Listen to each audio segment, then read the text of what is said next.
Greetings and welcome, guys, gals, and non-binary pals, to episode 312 of the Words About Games podcast, the weekly news, culture, and video game podcast for Words About Games.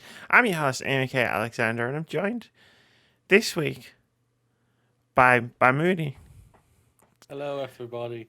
I hope everyone is well, and has everyone had a good week and everything. It's hot. You know what that means. We're gonna be naked by the end of it. We're just gonna say fuck it, fuck it, but we just gotta go for it. Fuck it. Let's do it. Let's do it. Like, yeah, if the video turns off and it's suddenly like an audio only podcast, we couldn't take it anymore. We couldn't take it anymore. I love the fact that you're using natural light instead of your light, and you're lit up more than I was lit up when I was having all those issues with the really bright light. That, and it's 8:30 at night. Today has been ridiculous. Yesterday wasn't much better. Oh, how are you? I'm alright. I'm not bad at all. Like I say, I was back at work this week after being cleared of COVID at long last.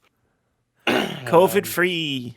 Baby, I've been officially extended to the end of August, which I'm really happy about. Yay! An extra 2 months of money. I'm really happy for you. Thank you. I'm not as happy for me, but I'm really happy for you. I know you're not happy for you because that means you're thinking, oh man, I have to find someone else. Oh man, do you remember all the stress of the last 3 months? No, you gotta do it again. But fuck that. Yeah. Fuck that. Don't care about that. That's not unimportant in this story. This is my last episode for ever 5 weeks.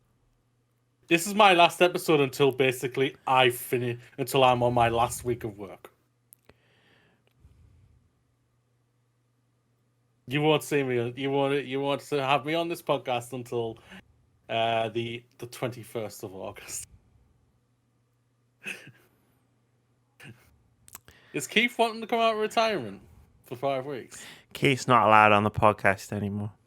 Okay. Well, because of allegedly. I'll tell you after this show. It's really dumb. But yeah, he's not allowed on the podcast. If it's what I saw on Twitter, then. What did he see on Twitter? Oh no, D&D or whatever. He saw on Twitter. Yeah, it's the D&D incident. Yeah. I spent an entire D&D session just sitting there like. And I'll be to be fair to me, I wasn't the only one who was having this reaction. I just had my head in my hands, just like, why? Are we just like they're just murdering everybody? Why is this happening? I say put me in, coach, but I'm just getting ignored. I'm blacklisted right now because of Keith. So it's like, fuck you, allegedly, man.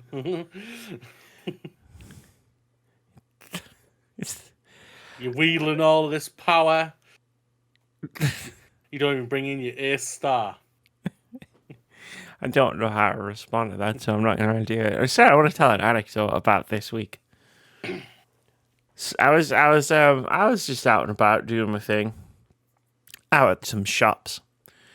I think I was in Waterstones, and I heard like some people were talking, and I'm not really listening to what other people are saying, like specifically, until somebody said, as part of this conversation, oh, it's Thursday, and all I heard in the back of my head as soon as it's Thursday entered my brain in one ear,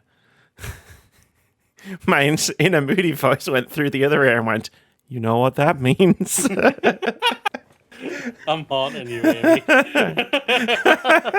I was like, it just went through my head before I had a chance to stop it. I feel like now every time in life anyone ever says like it's X day, like it's Wednesday, it's Tuesday, it's Monday, I'm just gonna have you haunting me going, you know what that means.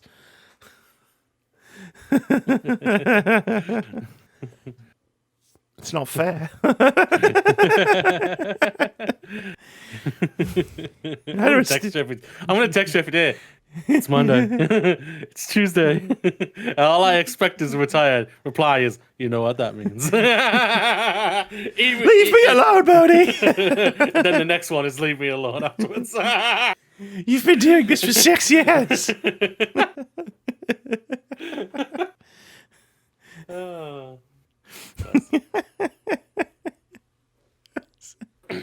This used to have ice in it. Yeah. It's Yeah, melted. I did that. So you know how you bought me the water machine, which I've been using. Like during the I'm amazed you just haven't poured it on yourself right now. it's empty. Get it out of the way. It's empty right now. It also had ice in it. So I put the ice in it, and then I went in the shower. I washed my hair. It took me like 20 minutes in the shower. I came back through, most of the ice was gone. I was like, it's just water. I was like, great. Yeah. Yep. Awesome. Yep. Thanks. When I went down to work this week, I literally pulled into my local Sainsbury's and I went, yeah, I need a fan. Sure. So I bought a fan. Nice. Good call. A big fan. It was a big fan. Is that not just me?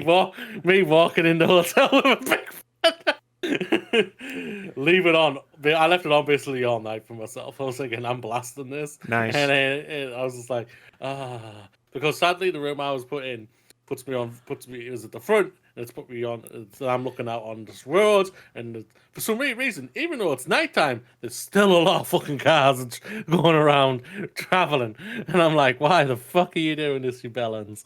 But everywhere. So I always shut my window, but obviously I'd never had a fan before, and I was thinking, oh god, let's hope this, even though it was hot, warm air, it was still cool. It was like, oh my god, this is better than nothing.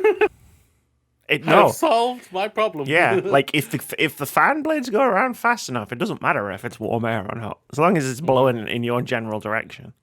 Yep.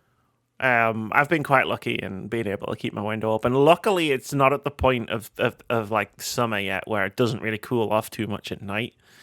So like by the time you get to like midnight, like like that midnight sort of time where it's like you can lie, if you're me, under the window and just.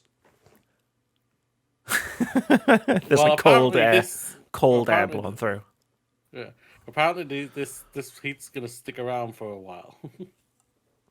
Yep, it's summer. You know what that means. Amy's gonna die. Us British people, we don't like the summer very well. We don't do well with heat. Tons of people do that. So like, oh man, I went out into the back garden. And all the neighbors are out because it's summer, right? And like everybody's like almost entirely naked, and like they're the same color as this fucking bed sheet. And I'm just like they've just been out in the sun all day, and I'm just like, how do you do that? My dad was the same. He could go on holiday, and he didn't even wear sunscreen. And he'd come back. Brown as hell. He was so tanned. It was brilliant. He looked amazing every time he came back from holiday. Fair. And I was just like, damn, Dad. Me and my mother, we burn. Oh, I burn. We crisp. I burn. Yeah. My brother, he's just like my father. He's not as good as my father because sometimes he does have to put some sunscreen on. Sure. But yeah. Both me and my mother, we burn. We're like bacon. Mm-hmm. Same, including all of the fat that like comes off during the cooking process. Well, I don't mind. I wouldn't mind that because I've got a lot to get rid of. Unfortunately, the fat in this case is just sweat. It's stuck inside. I need to start just taking some skin off and just letting it leak out. Wowzers! just pop yourself like a balloon. Yeah, just tie it off. Just put a leak in and just start. Yeah. Yeah. Just let it out. Yeah, just let it out. Just a little bit at a time. You know, like you don't want to do like go like full balloon and start flying all over the place. You know? As long as shit comes out, that's all right. Shit will definitely come out. Yes. Not the important shit though. I need some of these things inside me. That's not air. Oh! Oh no! Why are you trying to come out? Get back in there. Intestines, get back in there. Good. Is that a baby xenomorph? Why is my appendix looking like a xenomorph? What the fuck? Oh. I'm getting stared at by a dog. He's literally looking at me. I'm on the second floor here, and he can see me, and he's looking at me, and I'm scared. Give him a wave. Give him a wave. Just be like, hello. Hello. I don't know if he's thinking I'm lunch or nighttime breakfast, nighttime meal snack for himself. He's probably just never seen someone so saturated before. I know. God, I should have brought my fan in, but my mother would have killed me if I had it on. Okay. I don't pay the lecky bill. I understand why. That old chestnut. Yeah. I've had we should just nationalize it. Imagine if like our government prioritized things that would make our lives better. But they're doing some. They've had a busy week. A busy week. You could say something like that. Very It was a fun. What was it? Tuesday. You know what that means. It was Wednesday. It was a fun day. It was a fun day. Whatever day it was. Yeah, it was Wednesday. It was my first shift back at work. It was really funny. I watched it all day. I was on Twitter. I was literally just work. like watching on Twitter, just like I can't think of a better way to spend my day. I could have thought of a better way, but I was still smiling at the same Just time. like chaos. Let's go. Let's do this. It's like he was given two folders, and he went, "Which one? Which chaos do you want, sir? Blue pill chaos or red pill chaos?"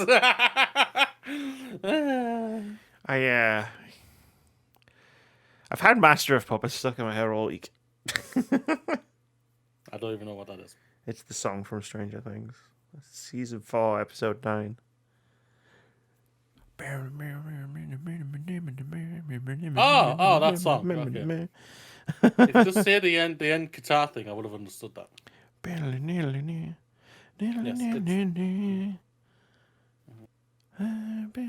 Doesn't help that Phil has only just watched it because he's a psychopath. Really, he's a psychopath. The way he watched the last 2 episodes of Stranger Things, vexed me. They vexed me. He was like, so they came out on the Friday, right? And he goes, and he was like, I'm not going to be able to watch them on the Friday. And I was like, fair enough. Not everybody could watch the thing straight away. And he's like, oh, no. And they are long. I'll grant him that, especially the second episode. And he was like, oh, we watched the first one on whatever day it was. Don't remember. Sunday, let's say. You know what that means. Sunday, you know what that means. And then I was like, all right, cool. Like, so you... And bearing in mind, I've already seen it. And I'm like dying to talk to him about it. Because it's been our thing. Since it came out in 2016, Stranger Things has been one of our things that we talk about. And then he's like, oh yeah, I'm probably not going to watch the last episode till Saturday. Like a full week later. And I'm like, you mean I've got to hold on to this for a week? You could have messaged a week. A week! Philip! Fuck Phil. Fuck Phil. You could have messaged me. I literally watched it on the both episodes on the Saturday. And I almost spoiled so much for him because I texted him last night, which was for Saturday night. You know what that means. And he was like, I've got X amount of time left. So I was like, cool. And I checked. I said, send me a picture of your TV right now. So I know where he was up to. And he sent me a picture of it. And I was like, cool, I know where he's up to. And I know roughly when stuff's going to happen. The fucking dickhead paused it to go and do some washing up.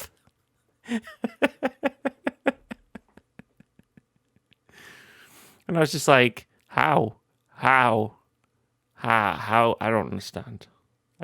I don't. You were telling me about this when you were watching Star Trek, and I was like, I don't understand.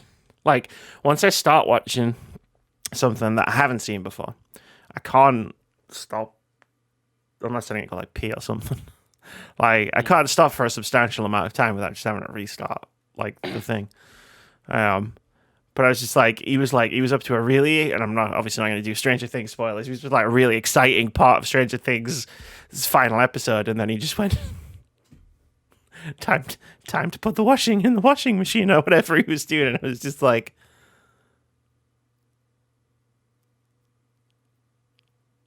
yeah, but he wants to live, so his wife doesn't kill him. So his wife was sat there right next to him watching it. I saw her in the photo. So she's the boss of the house. Just fucking finish the episode. She's the boss of the house. You've got 30 minutes left. You've already watched 2 hours. Just watch the last 30 minutes and then put the fucking dishes in the dishwasher or whatever the fuck you did. Oh, bless. I don't know what the actual task was. Pottering around was the answer I got. Dicking around. Fanging around. Well, good. I really enjoyed it. I'm gonna do The Boys. I think tomorrow. I haven't finished the final episode of The Boys yet because I just got home. So whoa, and I have to watch it with the missus because I wish life. Have you ever done that where you just watched it twice? Like, has there ever been a moment where you've been watching something with the missus, and you're desperate to watch the next one, but you can't watch it for like say a couple of days or something because you have to watch it with the missus. So you've just watched it and then watched it again. No, that just feels like sitcom hijinks. So I just wondered if that was a thing anyone's ever done. Not with like missus. If it's stuff that I've watched by myself that she has no interest in it and it's really connected with me, yes. Like I just binged the entertainment arc for Demon Slayer, the anime out there. Okay. And I've binge watched the final 4 episodes like all the time. Like twice. I rewatched them twice because it is just amazing storytelling with great, beautiful animation and everything. Sure. And and so like type of that. I've done that like type of thing before. I'll say so. Fucking She-Ra.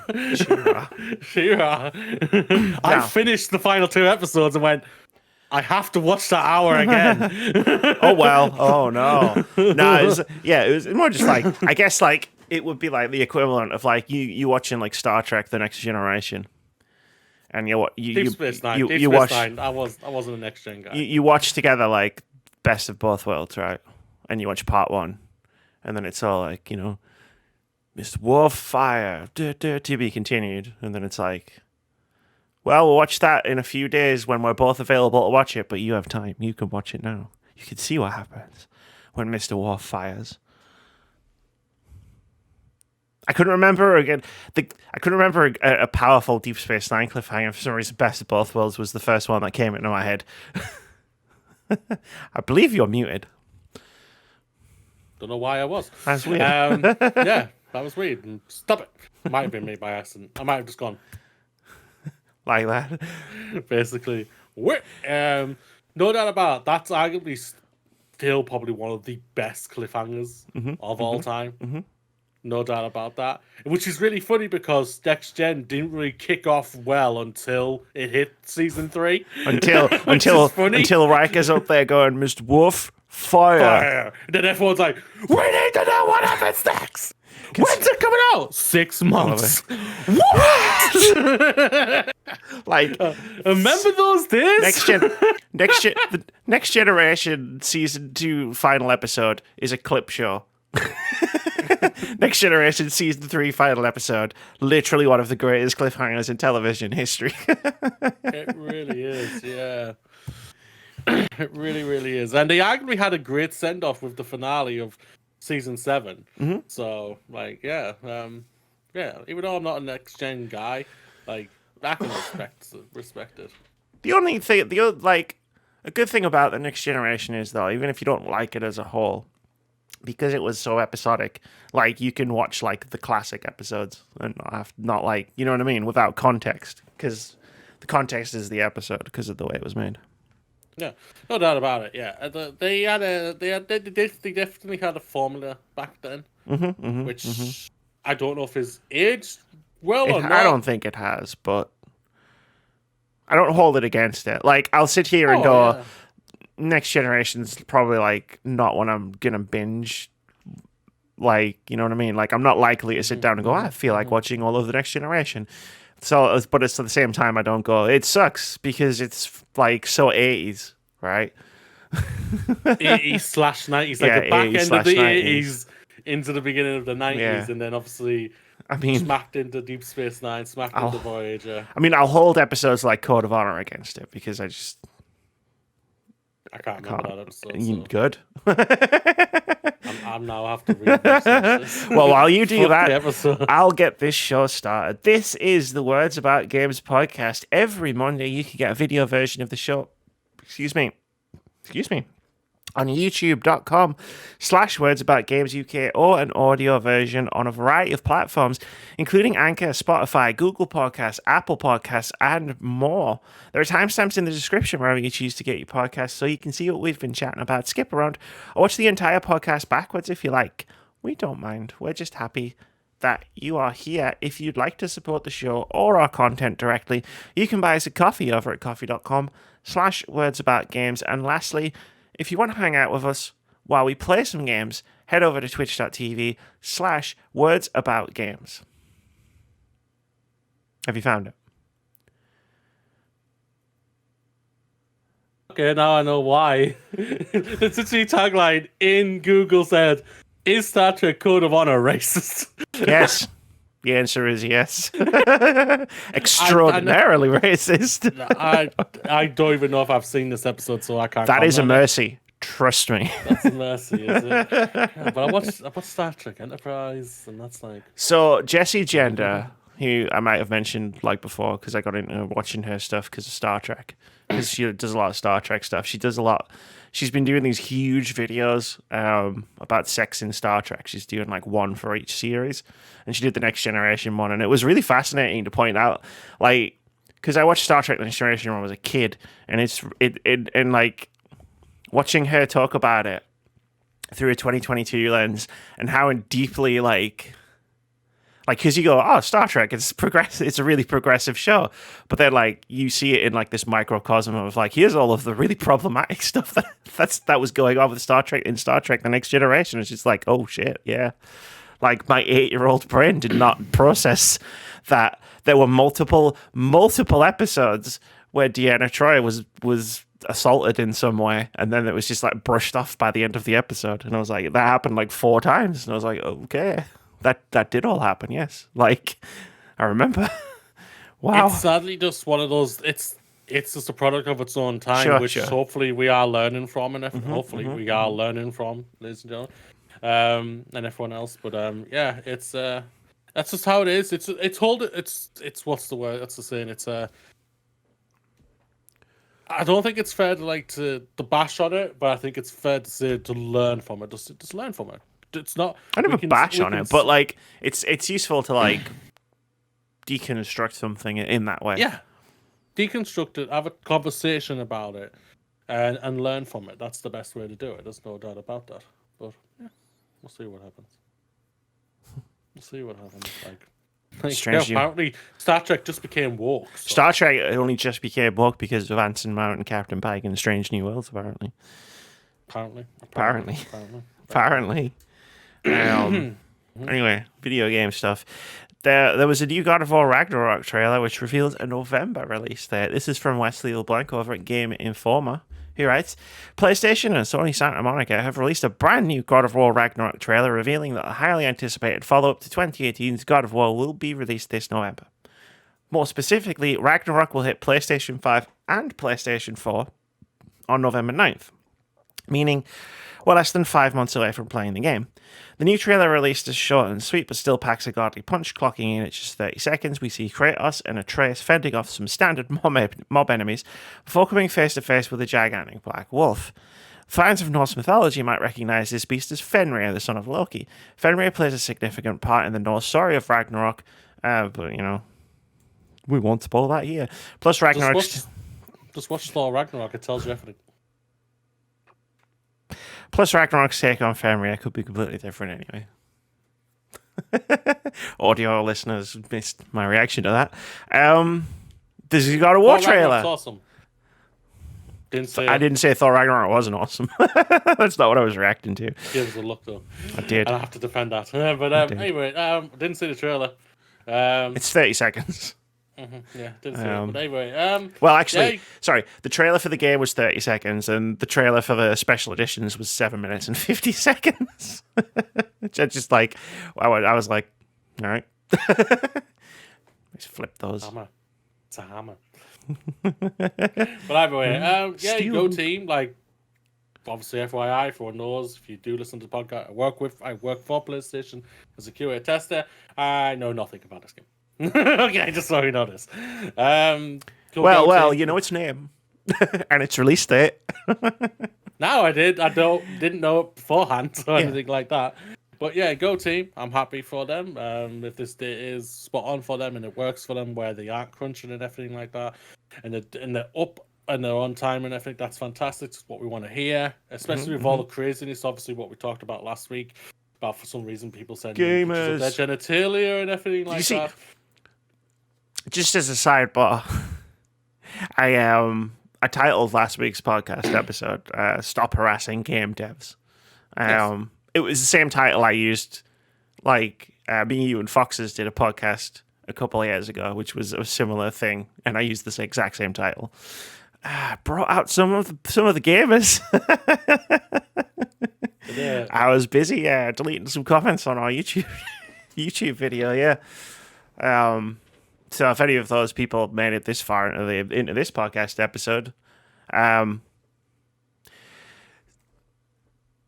sorry. For the purposes of us talking about the God of War stuff, I'm just gonna assume that, set aside my own personal thoughts about when I think the game is gonna release, and just take this at face value and be like, I hope, I'm really excited. Now it just looks like you're flipping me off. It's a fuck you and your personal thoughts, Amy. What did I do? You are muted. Why am I muted again? I don't know. But anyway, this is awesome. It'll be cool, to have. We just saw Forspoken got delayed, which I think it's further down in this podcast note somewhere, but somewhere deep in the weeds of our show notes. I'm super excited for God of War Ragnarok.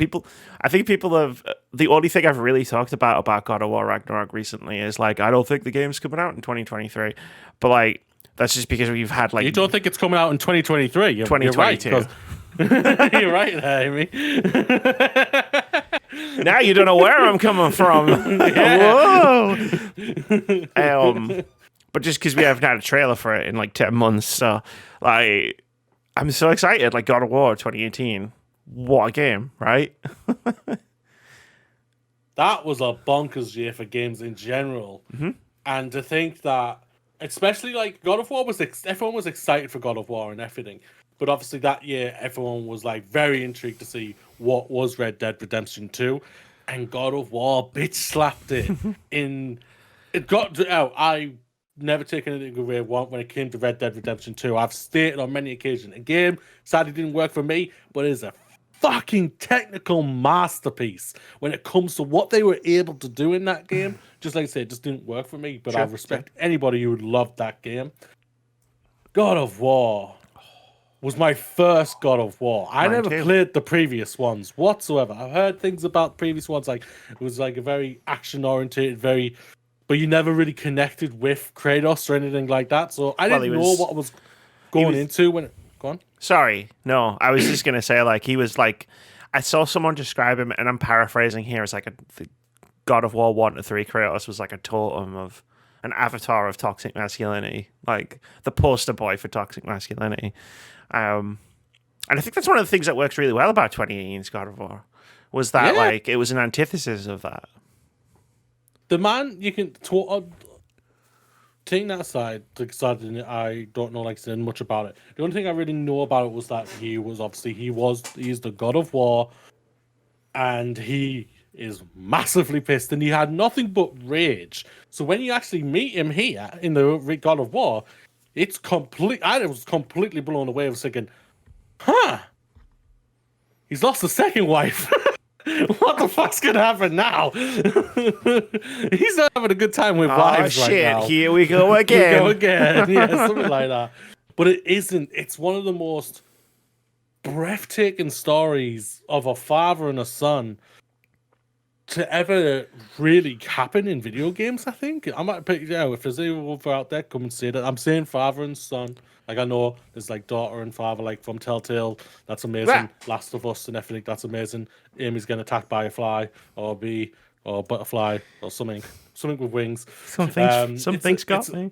Something's come for her at long last, and we knew this day was coming, Amy. The gamers are here. They're finally here. But yeah, God of War was a masterpiece. There's no doubt about it. And Ragnarok looks incredible, and I can't wait to play it. Hopefully, if they hit that day at the at the beginning of November. I can't wait to smash this game. Because I'll take it at face value.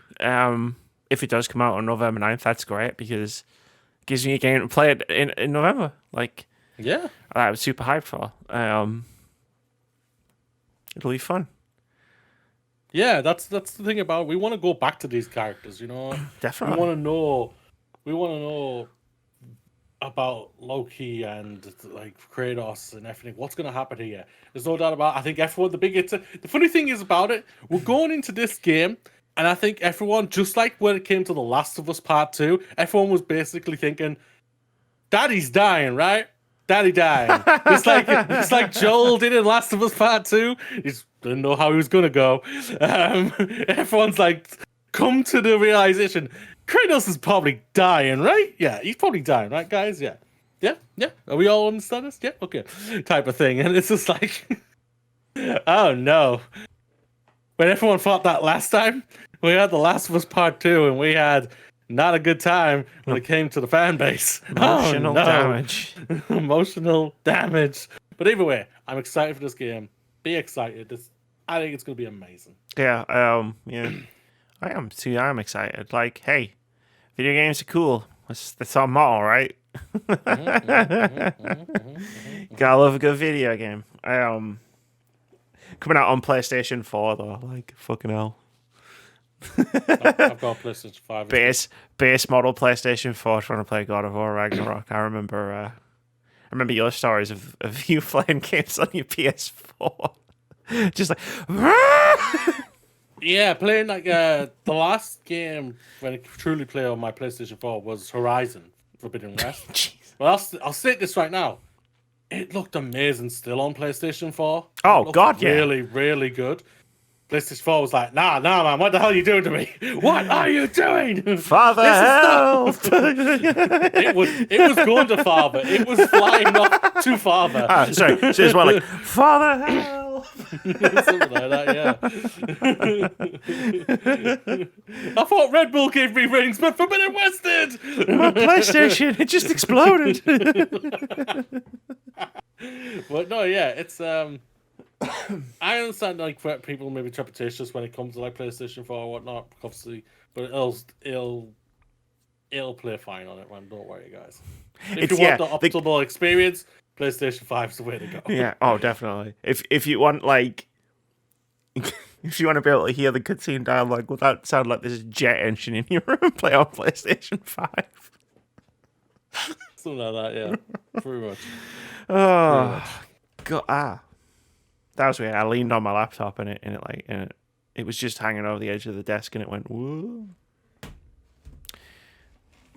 Oh, that was almost an accident.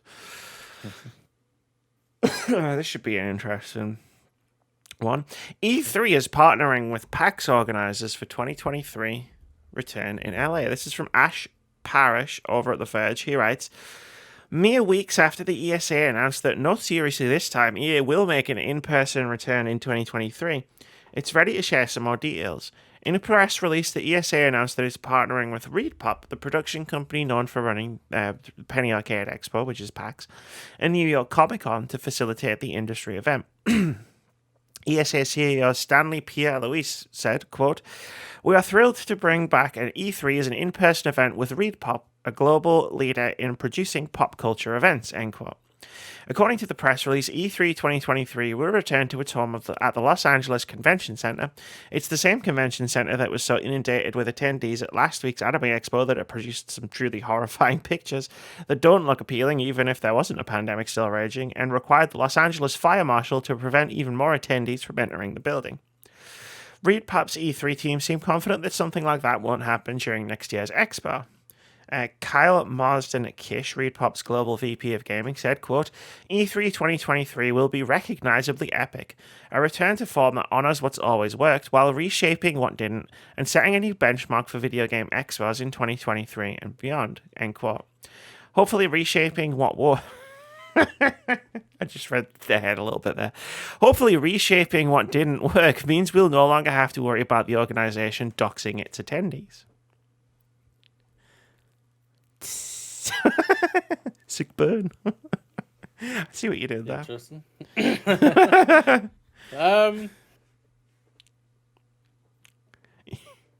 E3.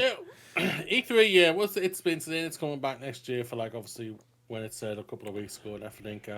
If you are back, that's amazing and everything like that. But you need to still need to try and sort something out with the with the companies and developers and publishers and whatnot to try and get them back for yourself, because right now, just say it, like him or not, Jeff Keighley's ahead of you guys right now. He's got things going on where he's obviously got Gamescom happening later in August, where it's probably going to go really well. He's got Game Awards at the end of the year, which will always go really well, and then it'll go into next year and everything. They'll just be riding the wave with all this positivity and everything. E3, you've had nothing but negativity, especially at the end of 2019. At the end of E3 2019, you were nothing but negativity, and then obviously the pandemic happened, and you had no choice. You've had to. But not have an E3 conference for the last 3 years and everything, which sucks, obviously. But at the end of the day, you can't do anything to do. You had to do what you needed to do because of the pandemic. Now, pandemic's still going on and everything. I hope you do take into consideration and proper plans for helping people when it comes to the pandemic and whatnot, and making sure things are properly looked after properly. PAX, the organizers who look after PAX and New York Comic Con, I hear nothing but amazing things about those things when they happen and everything. So if they getting those in, they're going in hard for at least to try and hopefully get some quality into it, an entertainment factor for a lot of people to enjoy themselves and whatnot. But we'll see what happens. E3, we've said on multiple occasions on this podcast, is it dying? Probably, but they're gonna go down swinging, and if they can actually come back and survive and be a force again, I'm all here for it. I remember when I saw E3 for the first time in 2013, when the PlayStation 4 and Xbox One were happening and everything. Those were great. Was E3 2013 $349? Where he dropped them. Yeah, that was a good one. Yeah. And this is how you share games. Thank you. It was the this is how you share games E3. That was yeah, and whatnot, and the audible gasp of when poor Phil Spencer, look where he's at now, when he had to reveal the price of the Xbox One. 420, and we can't just take the Kinect out. Well, you obviously did, guys, but good to you. Anyway, yeah, those were great. That was my first time for E3, and I loved it all the way since then, and then slowly started to go down a little bit. Either way, if you're coming back, great. Yeah. ReedPop, I'm pretty sure they're also responsible for EGX over here. But it sounds to me like ReedPop is going to be more taking up on the actual expo itself, the in-person event, because that's what they do. Yeah. Whereas, they still obviously need, because E3 has never just been the actual event itself. It's also the press conferences and the the 3 days of like developer interviews and gameplay and demos and stuff. So I guess this is like half of the story of what's going to happen like next year at E3, unless Repop's just taking over the whole thing. I don't know. E3's up in the air at the moment, even with the news that this is happening. Like, this is good. I think this is good that the ESA has recognized, because if you remember pre-2020 when we were talking about the ESA's plans for what they wanted E3 to be, and it was all like, oh, it was gonna be like basketball players and shit there, and it was just like, this doesn't sound good at all.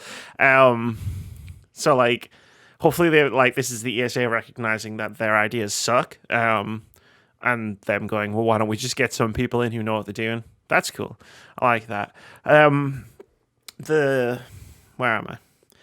The quote that was, they're gonna honor what worked and reshaped what didn't. That's cool. Like, I like that. Like, so like, I don't know. What do you think works for E3, and what do you think needs reshaping? Like, if you've got any like ideas on that off the top of your head.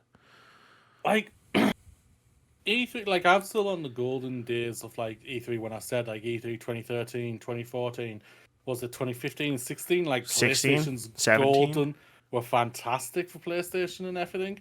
So like, it's like they need to obviously try and bring the big boys back, obviously PlayStation and then Xbox and Nintendo and everything. Like even like when Xbox like left, they didn't really leave because they still said E3, but you just went across the street. But they weren't a part of E3 still. It was just like, it's like, yeah, EA just went down the street and like Xbox just went around the corner, but semantics. But they just weren't at E3. At least when PlayStation didn't go at E3, they did go at E3, guys. They didn't actually go. Yeah, they went, fuck you guys, we're out. Peace out.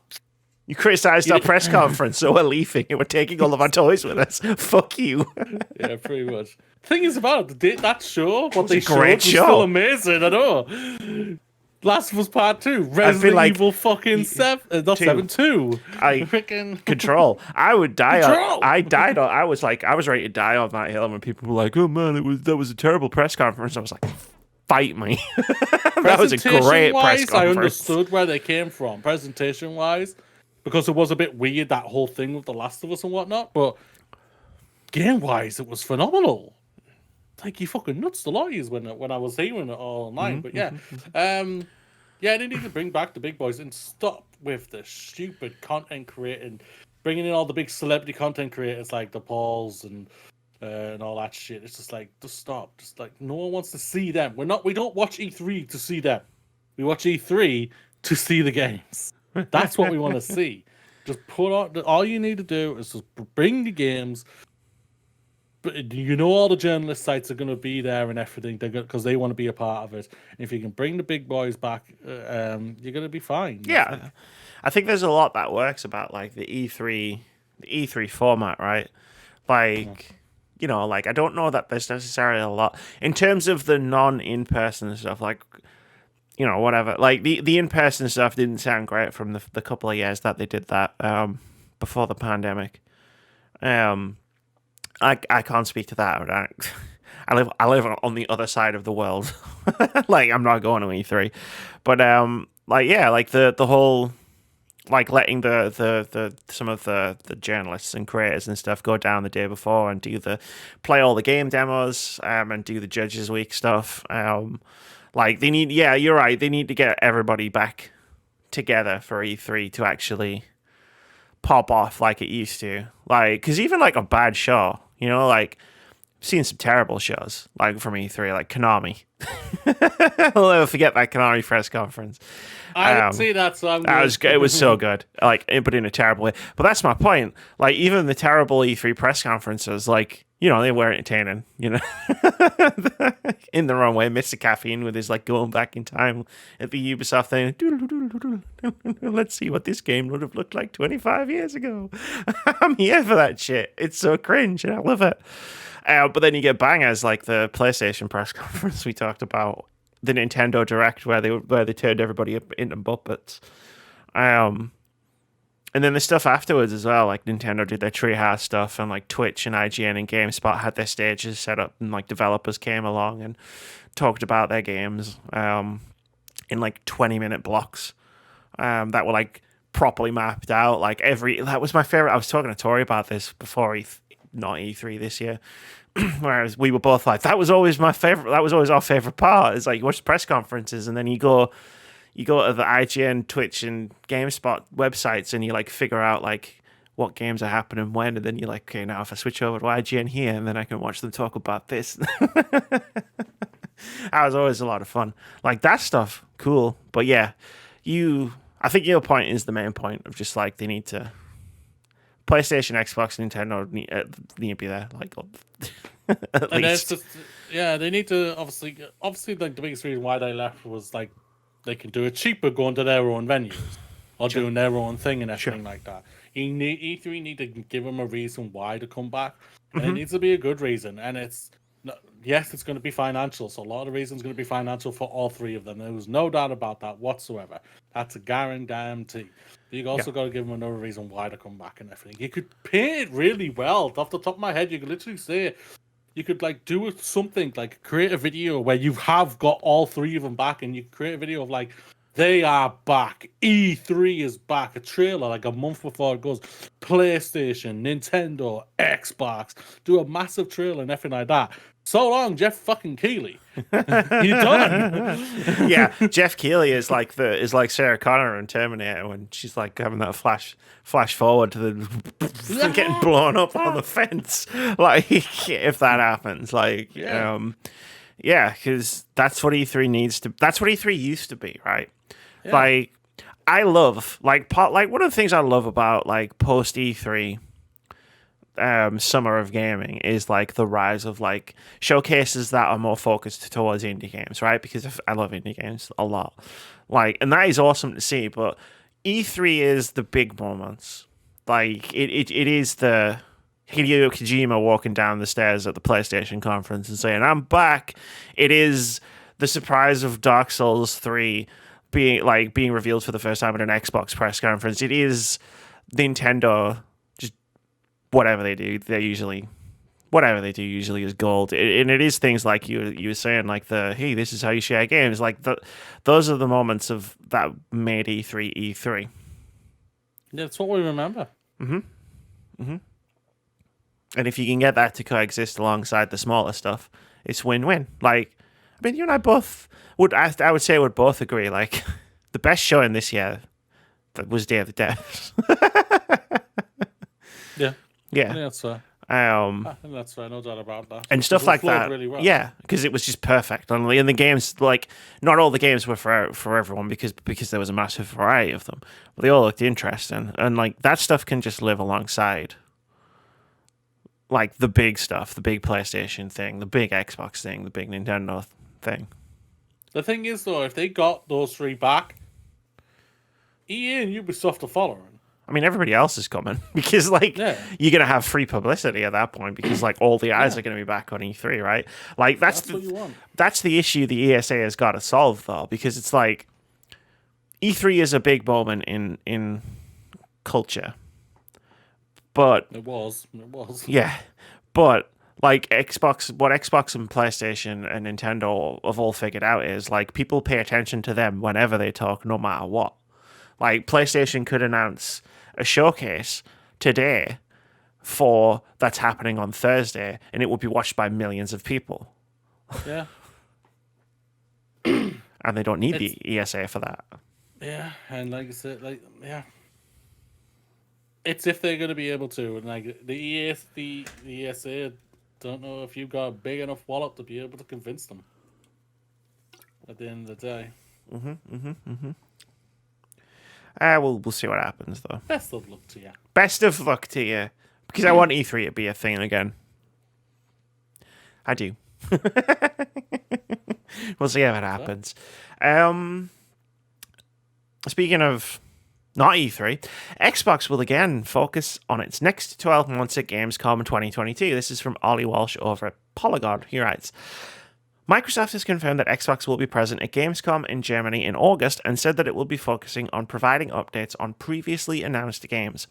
In a statement to press, Microsoft said, quote, "We're excited to confirm that Xbox will be back on the show floor at Gamescom 2022 in Cologne, Germany. Fans in Europe and around the world can expect updates on some announced games coming to Xbox in the next 12 months," end quote. The focus on the next 12 months mirrors the messaging from June's Xbox and Bethesda Game Showcase, which concentrated on gameplay footage and concrete information on games coming in 2022 and early 2023, rather than splashy reveals of far-off titles. Xbox exclusives presented in that showcase might make a further appearance at Gamescom, include Starfield, Redfall, the new Forza Motorsport, and Minecraft Legends. Given the traditional focus of the German show on strategy games, the Civilization-style Ara History Untold is a good bet. As well as presenting its wares on the show floor at okay, I'm not going to read the rest of this. This is all just like, hey, what might Microsoft bring? All those games they just showed off in June? Those. Like, I saw that, like, we read this. Me and Elfie talked a little bit about this because Sony pulled out of Gamescom and Nintendo, like, said they weren't going. And it was like, well, Xbox probably won't go. What are they going to show? And it was like, the stuff they showed in June. I know it's been a couple of years since we've lived in normality, but that's usually how it worked. Like, the big reveals happen in June at E3, and then you go around the rest of the places, Gamescom and stuff, to like show them off. Mm-hmm. Like, what could Xbox bring? Did they just reveal like 50 games? Pretty much, yeah. Pretty much. I wonder what they could bring. Yeah. I won't lie, I am surprised that they're going to Gamescom. I won't deny that.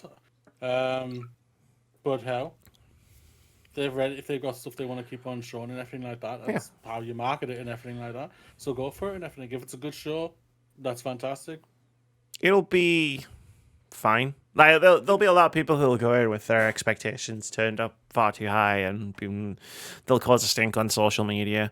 But like, it'll just be like, Pentiment might get, like, you know what I mean? They'll just be like, here's a closer look at Pentiment. Here's a closer look at Forza. Here's a closer look at, I don't know. I don't want to say Hollow Knight, even though I'm literally wearing a Hollow Knight t-shirt. Like, here's a closer look at Plague Tale. Here's a closer look at Flight Sim. Yeah. That's fine. Yeah, there's no doubt about it. Like, they've got a lot of stuff to show and everything. We might get some release dates for some of the things that are still to come this year and everything, and that's gonna be great. Yeah. Like, I like what they're doing. There's no doubt about it. Like, doing the next 12 months. So, like, obviously, hopefully, when they hit E3 or whatever it is next year for them in June, they do the next 12 months for 2023 and to 2020, 2024 and everything. It will be fun to see what they got to show and everything. It creates an exceptionally exciting prospect. I didn't think of this when we talked about it after E3 this year, but like, I'm thinking about it now, and it's like, if they do that like every E3, like, oh, here's what's coming in the next 12 months, and there'll be a couple of games that'll slip, no doubt, from like that 12 months into the next 12 months, because game delays is just a thing. But like, it creates this incredibly exciting prospect where like every E3 showcase from Xbox will be completely different, and we'll have a lot of like say like 85% of it will just be like different stuff from what you saw the previous year. Yeah, hope so. No doubt about it, and the fans will still take bitch and moan about it. Absolutely. Like, either way, but yeah. For me, that's actually, like, now that I've actually thought of it and thinking about it, that's actually super exciting, right? Because, like, you could set your watch to some things appearing over and over and over again, right? Like, at, like, different companies like E3, whatevers. But, like, the idea that, like, most of what we saw at Xbox's showcase this year will be out by the next one. So we get to see all the new stuff at the next one. And then, no doubt about it. In perpetuity, hopefully. Yeah. No doubt about it. It's going to be interesting. I'm going to be fascinated to see what how they balance it and everything, and go for it.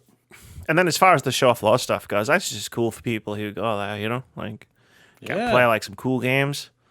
Exactly. That's what you want to. You hope so. You're going to play fucking 50 of When these guys. Yeah, I know. Well, when I went to when I used to go to EGX, so you feel like you haven't been able to go for the last few years, and last year's was weird. Like going to see the ID at Xbox stuff was always like one of my highlights of like going to EGX. Like I remember playing Cuphead like years before it came out and being like, "This is fucking sick." And when it was just a boss rush game, and stuff like that. Like they always brought cool stuff. ID at Xbox has got an eye for cool indie games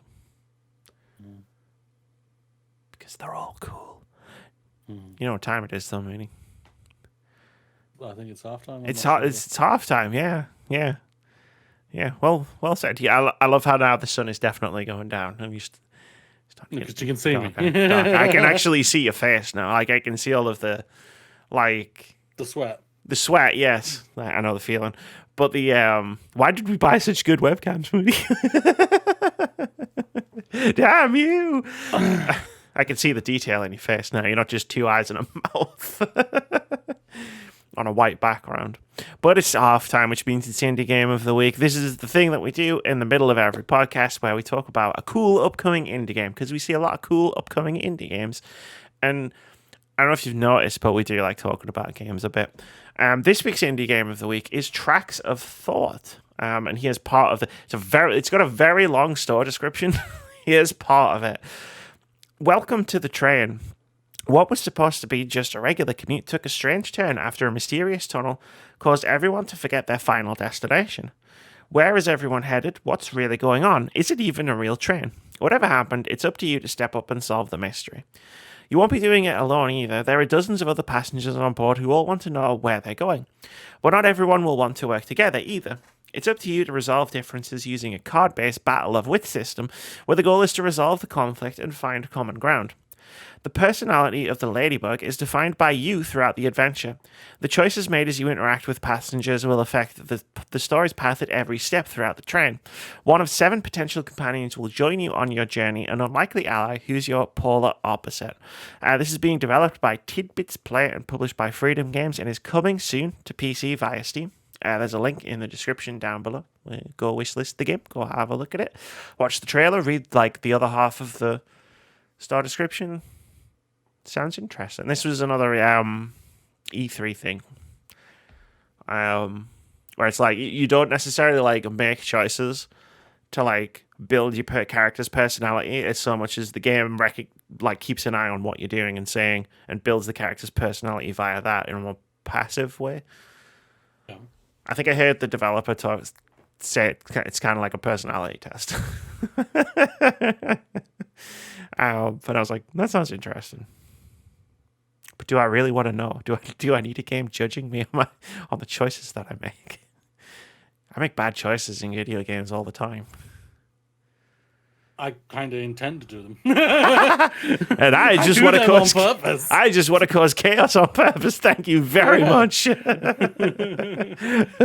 could go left. This nice straight road where there's no enemies.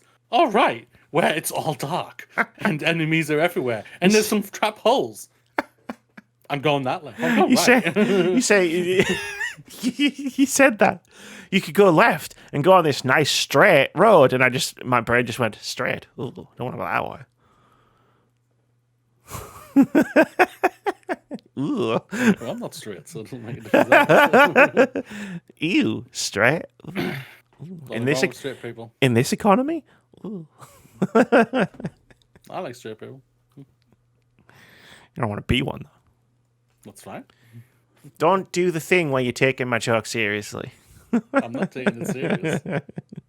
Don't take my joke serious. Nothing wrong with straight people.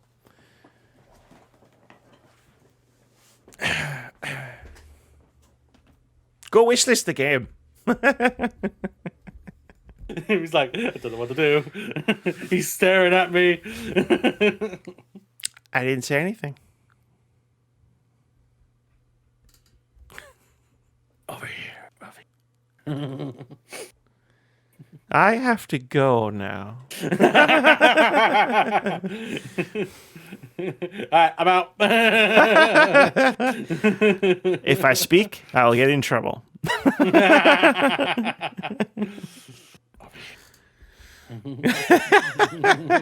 Let's talk about more video game news. Video games market to decline year on year in 2022, study suggests. This is Tom Phillips over at Eurogamer, who writes, a new study has forecast how the video games industry will perform over the course of 2022 and suggests a year-on-year decline following a strong period of growth. The sale of games, consoles, and subscription services contributed to an enormous $191 billion global total in 2021, which will fall slightly to $188 billion this year, according to Ampere analysis. This follows extraordinary growth through the early stages of the pandemic, with a leap in spending especially noticeable from 2020 onwards. The reasons for this decline vary by gaming platform, with supply chain issues continuing to bottleneck the availability of consoles and PC hardware. Ampere also notes a hit to PC gaming in key Asian markets due to the COVID-era closure of internet cafes, privacy changes on mobile devices impacting user acquisition, and the general withdrawal of support from Western companies for the Russian market following the country's invasion of Ukraine. The study notes how video games are not immune to the wider impacts of inflation and the ongoing cost of living crisis, as some have suggested. However, the suggestion is the industry will recover in 2023 as component shortages stabilize, delayed games are finally released, and new markets continue to further adopt gaming. And then there's a quote, but we don't need to read the quote because it's basically just what we just read. Who could have seen this coming? It's always gonna happen. Yeah, So, right. Like we all knew. Yeah. And it's not a bad thing either, guys. I mean, the industry's crashing or anything like that. The industry's crashing. It's 2 literally years we sat on our asses. It's literally. I mean, for starters, it's literally only $3 billion. Everybody needs to calm. Take a chill pill. Yeah, like there was a huge spike, and we talked about it a lot on this podcast in 2020 for obvious reasons. There was a huge spike in like everything gaming related because it was one of the few things that you could still do. That was always going to come. There was always going to be a come down. As like things start opening up. I'm not going to use the words post pandemic because we're not post pandemic. As things started opening up, as people started doing other things again, like we were always going to have that come down. Yeah, there was another thing as well. Matt Piscatella was on Twitter. In his opinion, as the NPD guy who does all of the sales number charts that we used to read, he reckons Elden Ring is going to be the top selling game of 2022. That sounds good. So that sounds good. But I remember in 2020 there was talk of the games industry being recession proof. And I remember being particularly irked by that. It was when they were talking about maybe we should delay the console releases because there's a pandemic, etc., etc. I just remember getting wound up because certain video game executives were like, "Well, video games is recession proof." All things recession proof, motherfucker. If people don't have money to spend on games, they're not going to buy the games. And obviously we've got the cost of living crisis and war, poverty, disease, famine. It's a bit like the apocalypse out there at the moment, isn't it? Boris Johnson hanging around number 10. He's quit. Yeah. But Boris, leave means leave, man. He's quit, but in the same way Moody's quit the podcast. In that he's quit, but he's sort of still here. And I can't get rid of him. I never gave you my notice. I can write up a notice. Never leave me. Yeah, man. Like we all know about this, man. Like it was a heck of a spike. It was a heck. It was one hell of a spike. Animal Crossing, became an instant top tier Nintendo franchise. Yeah, it was Nintendo's only game in 2020. But one of the other things that the story hits upon is obviously a lot of games have been pushed back into 2023, and like we said in 2020 when the delay, because the games that were close to being finished came out in 2020, and then they started slowing down towards the end of 2020, the beginning of 2021, and like we kind of talked about it as being like the delays are going to be exponential. Like the further away you get from the pandemic, like the more like things will be disrupted. And now we're in 2022, and it's like there are a lot of game delays. Like the video game releases are quite light this year. So, but hopefully we're reaching the peak of that. And then we can like sort of have a banger year next year where everything comes out and me and Moody don't know what to do because everything came out all at once. The thing about working in the industry, Amy, is I don't have time to play games, so you'll be doing it by yourself. Ew. I don't. I'm too I'm special enough already. I'm too special to play video games. You still, you still play video games like a peasant? My phone just literally asked me, do you still play video games? Did my phone just hear you somehow? Your phone's just like, what the fuck, Moody? What the fuck did you just say? Pretty much, yeah. I think it's going to jump on me and beat me to death today. Hey, I don't play that many video games anymore. But no, yeah. Yeah, it's going to be a fun 2023, hopefully. Cross fingers. We'll get there eventually. Like I say, eventually, like, it'll stabilize. Because I know, like, a lot of people can point to the fact that we came into this year going, it's going to be crazy this year, all the games are coming out, and obviously they're not. And now we're going to go into 2023 going, it's going to be crazy this year, all the games are coming out. It's like, eventually the industry will stabilize, you know. Or we'll all 3 billion back. Or we'll all die from the sun burning the earth. We already are. It's literally melting us right now, Amy. The sun is a deadly laser. What's that from? Apart from TikTok. Yeah, no. Climate change. I just hope the earth spins long enough so that I can play all 3 parts of Final Fantasy VII. Beyond that, I'm not really planning beyond that, to be honest. I get my Dino Crisis, I'm good. As long as we got goals. Yeah, I've got goals. I got my goal this year. My goal done. I've achieved. I platinum this year. So what he's saying is, I've got about another 10 years left in me because I'm waiting for Final Fantasy VII Part 3. And Moody's going to live forever because he's waiting for a Dino Crisis remake that's never going to happen. Exactly. That's how I achieved immortality. Jim Ryan is dodging me. You've been emailing him though, yeah? Yo, every day. Dino Crisis remake. Make it happen, Jim. Every day. It's like those guys who are on Twitter, like when they were doing the hashtag Boris Johnson out, and they were adding like the number next at the end of it, the number of days. Are you just like emailing Jim Ryan, just being like, "This is email on day number 103." just trying to clarify the status of the Dino Crisis remake for PlayStation 5.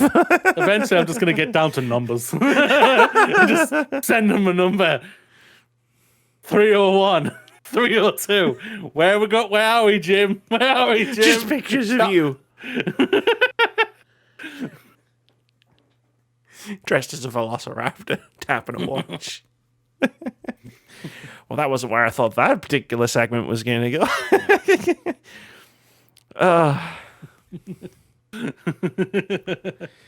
Let's move on.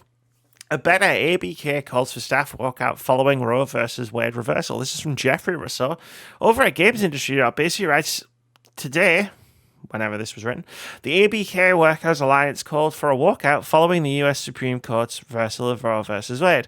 The group said in a Twitter thread that the Employee Committee Against Sex and Gender Discrimination will be conducting a protest on July 21st. The group said, quote, "We are calling for the protection of several communities of marginalised workers. Employers are actively facing state legislation that is putting women, LGBTQ plus employees and their families at risk, with other vulnerable groups on the horizon," end quote. Excuse me. The protest will also focus on protecting staffers from threats such as retaliation and harassment following the court's ruling. The ABK Workers Alliance added that the walkout represents several actions its employer should enact to protect its staff. The demands shared included employee relocation assistance, the option for remote work, and cost of living adjustments for staff to move to safe states/countries to avoid discriminatory legislation. In the wake of Roe vs. Wade's decision, Activision Blizzard was one of the game studios and organizations across the industry that spoke up for abortion rights. Company representatives said that the firm had already expanded its employee medical coverage. Quote, "We announced our expanded medical travel benefits to include coverage for U.S. employees and their dependents who participate in our medical plans and live in areas where access to medical care, including reproductive health, gender-affirming treatment, transplant care, and any other medical care covered by our plans that is not available in a covered person's state or within 100 miles of where they live," end quote.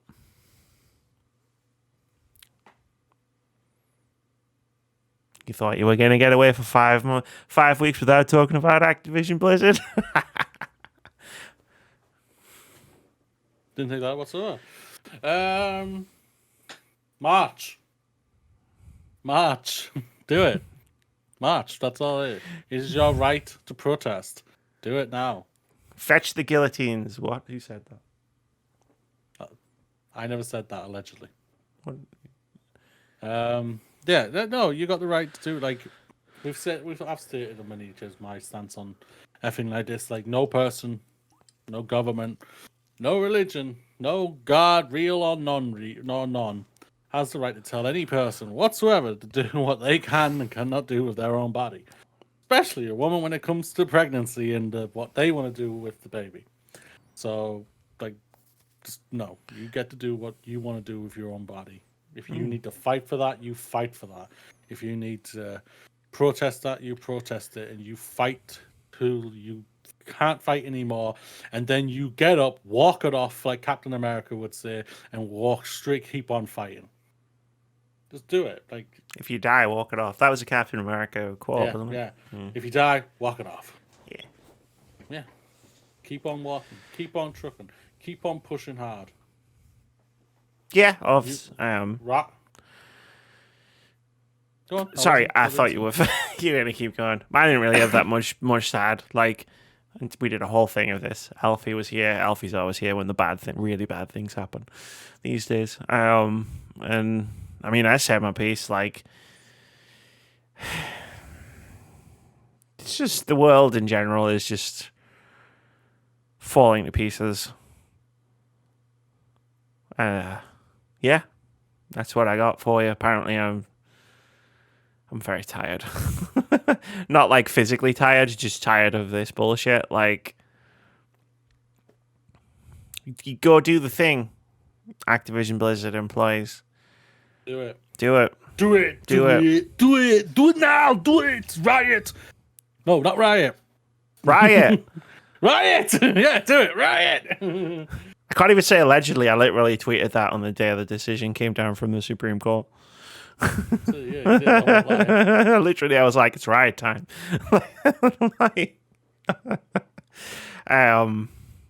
Yeah, that's it. That's what I got. Just fucking turn shit upside down. Because 9 unelected people should not have as much power over ordinary people. Not, you know what I mean? Like, ordinary people in general. Let's just people in general. Yeah. Not just ordinary people, people in general, and everything like that. It's a load of bollocks that anyone has the right, or even any laws that are in there that can tell any person, you're gonna have to do this. Wait, what? This is my body. Go fuck yourself. Yeah. Type of thing. Basic, yeah, pretty much. Yeah, I'm right there with you. Like, it should be a basic right, bodily autonomy for everyone. Should just be a basic right. But unfortunately, there are 6 people in the United States who disagree. So, and they apparently get to make the rules. And one useless one who is somehow not very helpful right now. All that power, and you can't do anything. No, Moody, you just need to vote. Everybody in America just needs to vote. Like, I want to vote. Tories, give us a general election, please. Yeah, come on, Tories. Vote. Meanwhile, in the United Kingdom, I would love to vote right now. Hell fucking yeah. Give me a vote. Give me my vote. Let's do it. Anyway, let's move on. What did I got next? Ah, cool. Itch.io bundle to raise money for abortion funds is now live. This is from Danielle Pottis over at gamesindustry.biz, who writes, an Itch.io bundle was set up to raise money for abortion funds in the US has launched. The indie bundle for abortion funds is hosted by developer Caro Assertion.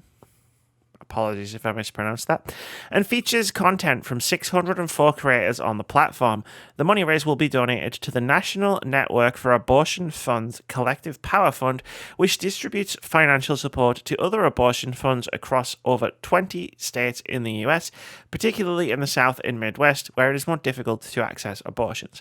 As of writing, the bundle has raised over $133,100 with a goal of $200,000 in total, and the bundle is on sale until July 13th. So if you're listening to this podcast when the day it comes out or the day after, you've still got time. There's a link in the description. Go nab this bundle. Itch.io is fast becoming my favorite PC gaming platform. Hell yeah. Not like for their stances and whatnot, they already are, like, easily. But like just for the games that you can find on there in general, like you get some cool shit on there. Hell yeah. But yeah, I just go buy the bundle. We've done this. We've been down this dance before. We've bought the Itch.io bundles. I have thousands of games I own on Itch.io. And you get to support a cool cause.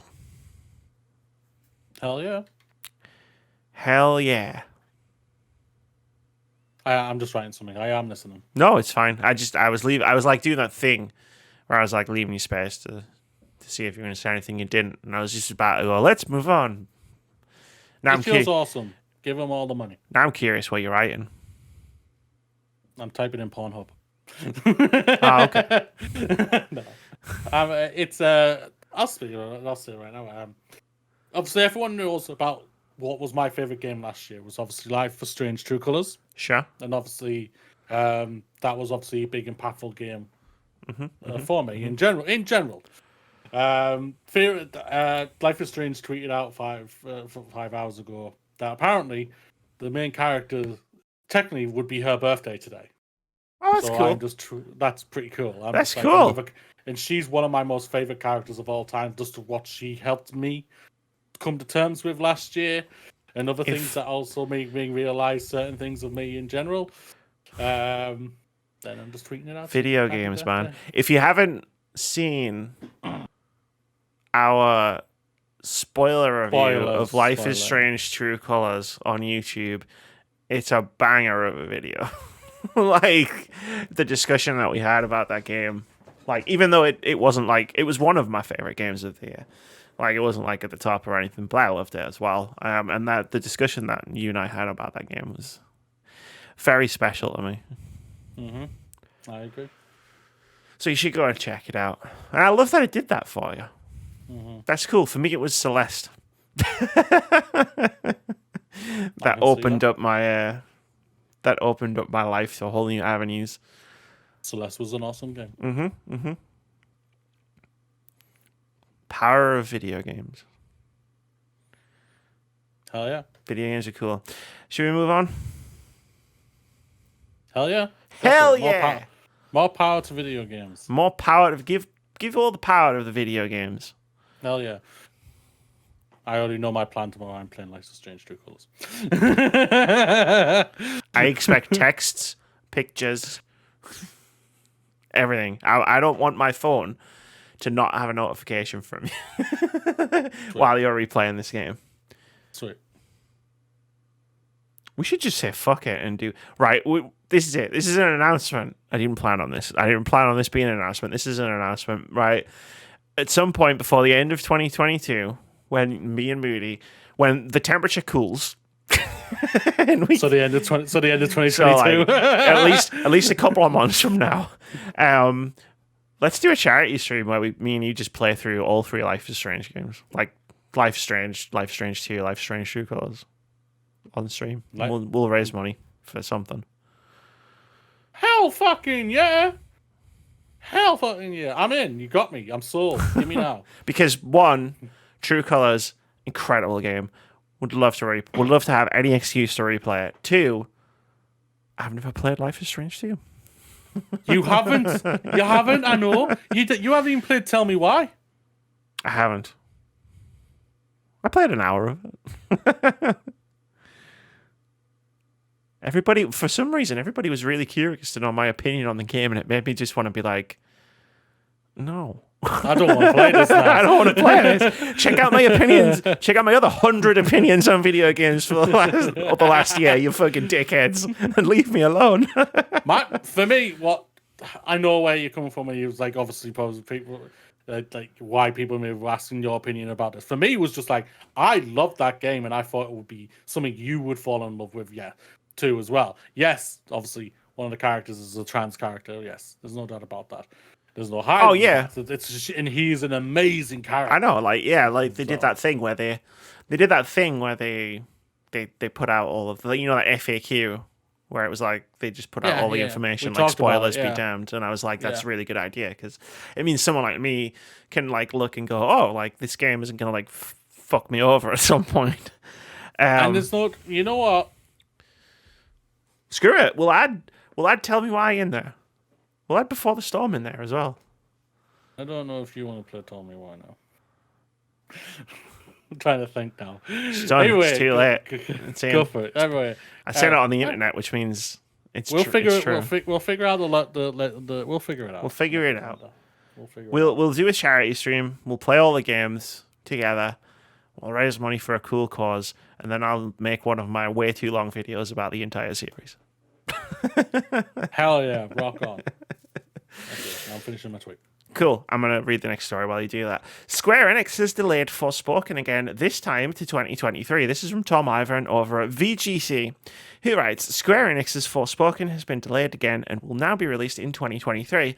The PS5 and PC game was originally scheduled to arrive in May 2022, but in March its release was pushed to October. Its release date has now been delayed by a further 3.5 months to January 4th, 2023. Quote, as a result of ongoing discussions with key partners, we have made the strategic decision to move the launch date of Forspoken to January 24th, 2023. All game elements are now complete and the development is in its final polishing phase. We would like to thank you for your continued support and patience on this journey. Your excitement for the game inspires us every day, and we cannot wait to share more about Forspoken with you later this summer, end quote. So the first thing, I read this news story as we were setting up for D&D, and Russ was in the D&D chat, and I literally I literally read it as we were chatting. I went, "Fuck, Forspoken's been delayed," and he went, "Really? Oh man, I've got that in my fantasy team." And I went, "Well, that's fine. Why it's been delayed? Stop picking games I want to play in your fucking fantasy team, you bastard." But anyway, this is an interesting one. Like, I'll say the same thing we always say, which is like, cool. Like, if it's been delayed, that's it's good. It'll make the game even better. It means the team's not pushing to crunch and get the game polished and ready to go out. But it's interesting where they highlight it as the delay is a strategic decision, which makes me wonder if it's not necessarily that they've pushed it because it wasn't going to be ready to come out in October, but that for whatever reason they've moved it to January because they think they'll sell more. January is no doubt about it, but probably would be the better month. There's no doubt about it. They'll get the probably entire month to themselves, for the most part, and talked about for at least 2 weeks. Yeah. That's actually a good point. I was thinking like, no, this game's coming out in January. I was like, Dead Space is coming out in January. They're fundamentally different audiences. Yeah, no doubt about it. Yeah, so yeah. Do what you need to do. Like, I agree with everything he said. Like, so as long as it's avoiding crunch and everything, and everyone's looking after themselves, boom.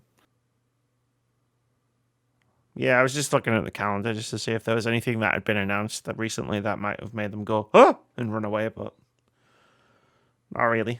I think more than ever, the quote-unquote strategic moving and everything is just them just saying, we want to avoid crunch and everything like that and make sure that, and the game's not ready. So we have to move this. And it just, for some weird reason, PR spinning it. Fair enough. I don't know why they would do that, but I guess I've never really... Square Enix do a lot of things that don't make sense. Because I was just like, if you just say you're moving it so you can avoid crunch, don't you get like free PR points? Like, isn't everyone going to go, good call? Like, you're doing good there, Square Enix. But Square Enix are weird, like, as a company, with the way they, like, do things sometimes. Yep. We all remember the beginning of the year with them. Oh, the end of fun. Yes, I remember that. January 1st, 2022. The end of fun. Square Enix president declares the end of fun, and we all know how the rest of the year is going to play out. They get bought by Sony, and yeah, sure. I'm still calling that. I will call it until I'm blue in the face. Speaking of being blue in the face, Playground's Fable has a new narrative lead. This is from Vicky Blake over at Eurogamer. He writes, award-winning writer and narrative designer Anna McGill has taken over as narrative lead on Playground Games' Fable reboot. McGill, who was previously lead writer for the project, and... Wait, I think I fucked up the inflection on that. Let me try that sentence again. McGill, who was previously the lead writer for the project and is who we have to thank for those nightmarish puppets in control, made the announcement on Twitter saying she had some, quote, exciting news to end the week, end quote. McGill's CV is an impressive one, featuring story-rich games such as Control, for which she was also the narrative lead, Dishonored, Death of the Outsider, and Ubisoft's upcoming Avatar, Frontiers of Pandora. Back in 2020, Microsoft described its plans for a Fable reboot as, quote, a new beginning, end quote, for the fantasy franchise. That's why I said blue in the face for Avatar. I caught it as I was reading the sentence. I was like, I get it now. I get it now. She's like, don't know why you said that, but I'm going to move on. No, I was just like, it's a segue. I'll take it. Segue! Doesn't make sense. Oh, no, it does. I like the idea. Yeah. I like that. That was really nice little back and forth where you segued it and I just read the thing. Like, that was cool. I liked it. It was a nice little thing. But this sounds cool. I like Anna McGill. Like, I follow her on Twitter. We've interacted a few times. I love Control. I love Dishonored, Death of the Outsider. She wrote parts of those games. Great. This all sounds good. Narrative lead one that's on Control, so she would have had final say on what the story was and everything. She created she was the person who created. I mean, I think she did all this stuff on the game, but she was the person who created the Threshold Kids, which was like that weird puppet show that you could find. Throughout the levels and stuff, which if anyone's seen my Control retrospective, literally was one of my favorite things of the entire game. So she has a heck of a resume. I'm very intrigued to see as she's worked on Avatar, Frontiers of Pandora. So honestly, I'm a little bit intrigued by that. Makes me reading that. Oh, and she's worked on the upcoming Avatar, Frontiers of Pandora. Makes me go, huh. Interesting. No doubt. But Fable's always had a rich thing when it comes to its story. They go bonkers. So if she's got some bonkers ideas, go for it. Control, right? Control. That was like the whole premise of the game. No, she was very talented. So congratulations on the new job. Congratulations on the new job, and this is cool news about Fable. Because I don't know what to think about Fable, the reboot. It ain't coming anytime soon. No, but I'm very up and down on the series. It does a lot. It does some things really well, and it does other things really badly. And I know it's a new developer and new people are involved and in the behind the scenes stuff, and it's just I don't know. That I talk myself in circles when I'm thinking about Fable. Fable, the new Fable potentially could be the next God of War. Yep. Because just going from the old trilogy, what they used to do, which is well received overall, but it hasn't. I don't think it's aged the greatest personally. Sure. I can respect that. So I can see them coming into this brand new team creating this, and Playground Games do incredible work. They've got chops. And I'm excited to see what they do with this game and everything. Take your time. Do not rush. Oh this. God! I know you've got all the Xbox boys and girls and non-binary people who are screaming, literally saying, "Show us something new for God's sakes," and everything like that. But take your time. Don't rush yourself. Got so many cool games to play between now and then. Hell yeah! Life is Strange True Colors. Life is Strange True Colors, which we will play really, really slowly. Unlike the people playing the games in the next news story, Summer Games Done Quick does more than $3 million for charity. It's from Andy Chalk over at PC Gamer. I love when I get the respect nod from Moody. Like, I respect that. Summer Games Done Quick wrapped up its annual speedrunning extravaganza for charity over the weekend with a heroic half-hour run through Elden Ring and more than $3 million raised for Doctors Without Borders, an international organization that delivers emergency medical aid to people impacted by wars, natural disasters, and epidemics. The final figure clocked in at an astounding $3,016,200, Games Done Quick said on Twitter.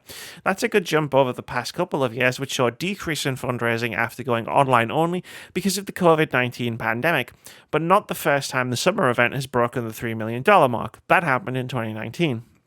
Which was also the last time the event was held in person prior to its return to a live audience this year. It also brings the total amount of money raised for charities since the debut of Games Done Quick in 2010 to more than $40 million. It's a lot of cheese. Yeah, congratulations. Well done. I mistimed my holiday this year and I was not off when SGDQ was happening, so I was very sad about that. I didn't really get to watch any of it live, but I'm catching up with it on YouTube, and I'll do like a Twitter thread or something of like the runs that I found that were really fun. Sweet. Elden Ring in 30 minutes is always worth a shout. Well, you can go straight to the bad guy, the main villain at the end, straight away, can't you? Like Breath of the Wild, can't you? No, it's not like a straight line kind of thing. There's like checks, I guess you could say. You have to break the game fairly significantly to beat it in 30 minutes. Break the game. That's what SGDQ is all about. It's about breaking shit. I watched the Halo Infinite speedrun. They break the game pretty significantly at moments. It's awesome. I love speedrunning. I love SGDQ. I love AGDQ. And I love the fact that they raise so much money for the money charity. The money and everything is incredible, not a doubt about it. I just don't enjoy speedrunning when it's to break the game. Mm-hmm. I hate that. Mm-hmm. That's not entertaining to me. I prefer them just doing like, oh, this is the game. We're going to do it the proper way, not breaking it or anything like that. Sure. But yeah, whatever floats your boat to however you enjoy entertainment, everybody. Fantastic. The money what they've raised is amazing, and that's a shout out. Well, what you're talking about is just a different category of speedrunning, because like the speedrun, like what Elden Ring in 30 minutes is just any percent, which is just all you have to do is get at the end of the game as fast as you possibly can. Yeah. However you do it. But there's other like types of speedruns. Like one of the best GDQ speedruns I've watched like ever was was like Doom 2016, 100% nightmare mode, where like some guy just did 100% and like all of the challenges on the hardest difficulty. It was an incredible speedrun. It was like 3.5 hours. But it was ridiculously cool. I watched it like over the course of a week. It's like it still broke my mind when you showed me the video of Dragon Age Inquisition. I was like, that's the it was like long. That was like less than half an hour as well, wasn't it? Yeah. I was just like, no. What? Just no. How? Just no. But yeah, there'll be like glitchless categories and stuff for most games. There was the one standout I've got for this year so far was there was like a Super Mario Maker 2 relay race thing where like people designed levels for the GDQ, and then like speedrunners like went into them blind, and like it was like who could do you got a point for whichever team won and stuff. It was really good. I just love GDQ. I do. Shall we talk about, instead of talking about busted old games, should we talk about busted new games? Forget how blind I am without my glasses. Indeed. Contact lenses, baby. Can't take these out easily. I've asked my partner, could I potentially maybe get contact lenses? She said no. Take your glasses off. I mean, I think you look fine without contact lenses. Without glasses on, to be fair. You get used to putting them in easily enough. She just said no, and she's the boss, so. Bodily autonomy, maybe it's what we were just talking about. Oh yeah, she's the boss. Your eyeballs count.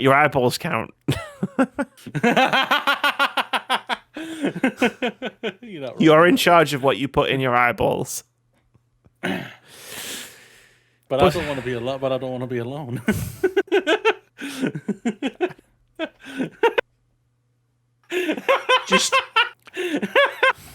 Just take the contact lenses out when you're hanging out with Sophia. Wear your glasses. Life hack. Games out this week. There's a few games coming out this week. On July 11th, Neon Blight comes to PC. Welcome to Eden, the Old Town District beneath the mega city. Fight through dystopian cyberspace, collect hundreds of firearms, establish an exotic... I just looked up and Moody was breaking his own neck. Establish an exotic black market gun store, cater to other cyberpunk runners, and work towards the ultimate payday in this neon roguelite store management shoot-em-up. Then on July 12th, Time on Frog Island comes to PlayStation, Xbox, Switch, and PC. Cast away on an island paradise complete with a cast of friendly frogs. Enjoy Sandbox Island life and explore at your own pace, solving sticky situations for your new friends and trading your way to fixing your ship. We also have Zell coming to Switch and PC. Zell is an epic 3D sci-fi fantasy action adventure. Explore the mysterious world of Zell and help protagonists read to uncover her enigmatic past. Make new friends and foes along the way and collect exciting gadgets to master challenging dungeons and solve time-bending puzzles. Fun fact, on our YouTube channel, if you go to the video, Amy played 15 Steam Next Fest demos. One of the demos was for Zell, so you can go and see what I thought of that demo over on that video. But also on July 12th, we have Crut the Mythic Wings coming to PlayStation, Xbox, Switch, and PC. Crut the Mythic Wings is a fast-paced hack-and-slash side-scrolling platformer based on a 2018 Thai CG animated feature-length film, Crut, the Himafan Warriors, following the adventure of a Gerudo warrior on the enchanted island Himafan. On July 13th, Loopmancer comes to PC. Loopmancer is a 3D platformer roguelike action game with realistic graphics that takes place in a cyberpunk universe. Players play as a detective who comes back to life after an unexpected death and battle in this lifelike and futuristic city of the East. We also have Necrosmith coming to PC on July 13th, a necromancer simulator. Assemble the dead using different body parts while upgrading your tower. Combine the abilities of the different fantastic races to fight your way through the hordes of enemies and overrun the chosen ones. To tell the truth, the dead are pretty dumb. Lastly, we got two games coming out on July 14th. Escape Academy comes to PlayStation, Xbox, and PC, and will also be available day one in Game Pass. Welcome to Escape Academy. Train to become the ultimate escapist. Solve puzzles, hack servers, meet the faculty, brew the perfect cup of tea. Escape rooms in single player or co-op with a friend, local or online. And lastly, also on July 14th, Power Wash Simulator is releasing out of early access on Xbox and PC and also day one in Game Pass. Release the pressure with Power Wash Simulator. Wash away your worries with the soothing sounds of high pressure water. Fire up your power washer and blast away every speck of dirt and grime you can find, all with the simple satisfaction of power washing to a sparkling finish. It's a lot of games, Mooney. It's a lot of games. We play an Escape Academy together at some point. I will try. I'll say that. I saw it said co-op, and I could just imagine me and you trying to like work together to get through an escape room. Like, we bicker at the best of times. Yeah. Not when we're trying, at least when we're trying to solve a puzzle. I just think it would be funny. And hey, we might even enjoy ourselves. Hell yeah. Should we move on to OpenCritic? Hell yeah. OpenCritic head-to-head. This is the game we play every week where we try to guess the upcoming average of some games. I need to reword the intro. Anyway. If whoever guesses closest to the score gets 1 point. If you manage to guess the score correctly, you get 2 points. Last week, we tried to guess the OpenCritic average of Madison. I guessed it would get a 72. Mooney guessed it would get a 79. He also said he'd be really mad if he got an 80 because he was going to say 80 again. But luckily for him, his monitor, his room, my podcast, at the time of recording, it has an OpenCritic average of 82. So Mooney gets the point and did not miss out on 2 points. leaving the scores at Amy 14, Moody 13, with our guests having 2. Unfortunately, our epic run of like 4 weeks straight guessing the scores bang on correctly between the three of us has come to an end. That was something, though. It was going to happen eventually. Like, that was nuts. 4 weeks running, we guessed the OpenCritic averages spot on. Yep. Maybe we're getting too powerful. We're getting too good at this game. Let's see if we can completely disprove that theory by being morons as we guess the OpenCritic average of Escape Academy.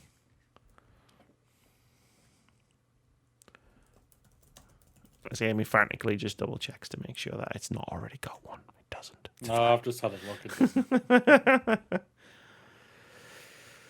Escape rooms, but video game. So I rewatched the trailer. Sure, because you actually really, yeah, you liked it when we talked about it. The trailer looks awesome. I thought the trailer was really, really canny. Because it looks like, because if it was just escape rooms, I think that would be enjoyable enough, but I think it would get boring pretty fast, probably. Yeah. But it's looking like it's got more to it than just escape rooms. Sure. Plus, the escape room side of it was designed by like actual people who are experts at escape rooms. So yeah.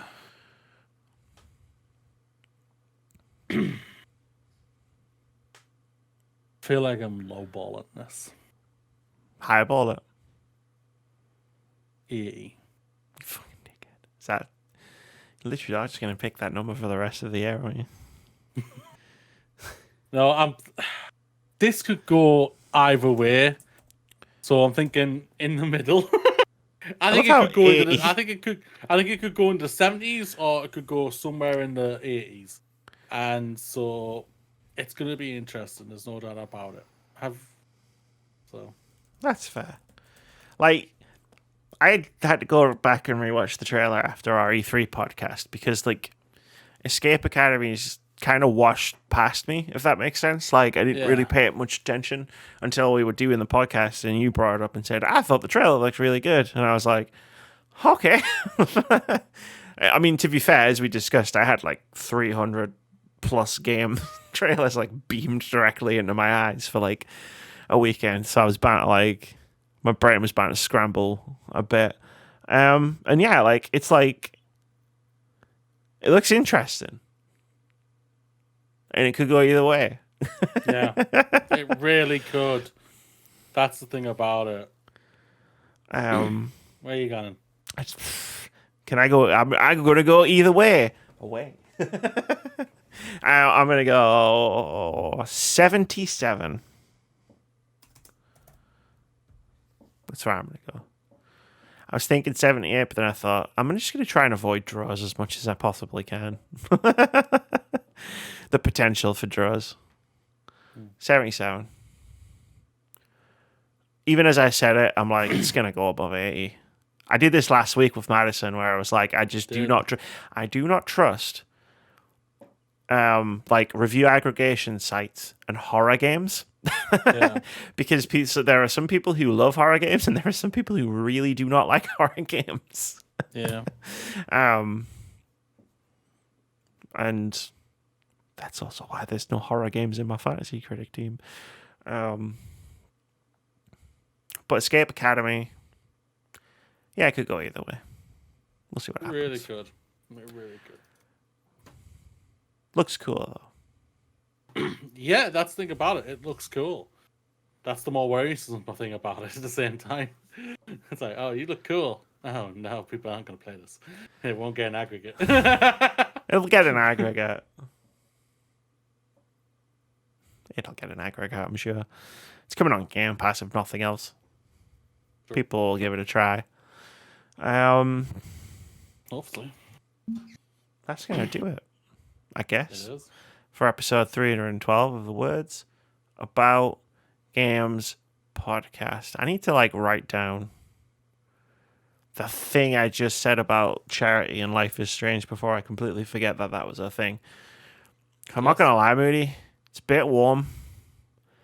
Brain could melt any day. I'm melting. I'm starting to have that brain fog from heat where it's just like, oh yeah, I've been sat here for an hour and 4 minutes. Yep. Yep. Moody is almost in complete darkness. I am. I turned the light on. I love the contrast of like the passage of time being viewable for our YouTube viewers through your video box. Yeah. It's good. We'll figure out some details for the Life is Strange thing. So we have no details to share right now because we just came up with it on the spot half an hour ago. This is how we plan. This is how we plan everything. Yeah, but you agreed. I wouldn't have done it by myself. So, yeah. True. It'll be fun. We get to start with Life is Strange, and then we get to end with True Colors. Now, wouldn't it be best to go before the storm, the prequel, then go Life is Strange, then go Life is Strange 2? Well, my point was we get to end with True Colors. That's true, like, yeah. And we got to do the whole, like, Steph thing again. That's fair. Yeah. And, yeah, the whole game. The whole game is going to be amazing because it's a great game. That's going to do it for episode 312 of the Words About Games podcast. Rudy, do you have any final thoughts? Hot. It's hot. That's it. That's what you're going to leave everyone for 6 weeks. It's hot. It's hot. See you in August. You know what? It's hot. See you in August. See you at the end of August, motherfuckers.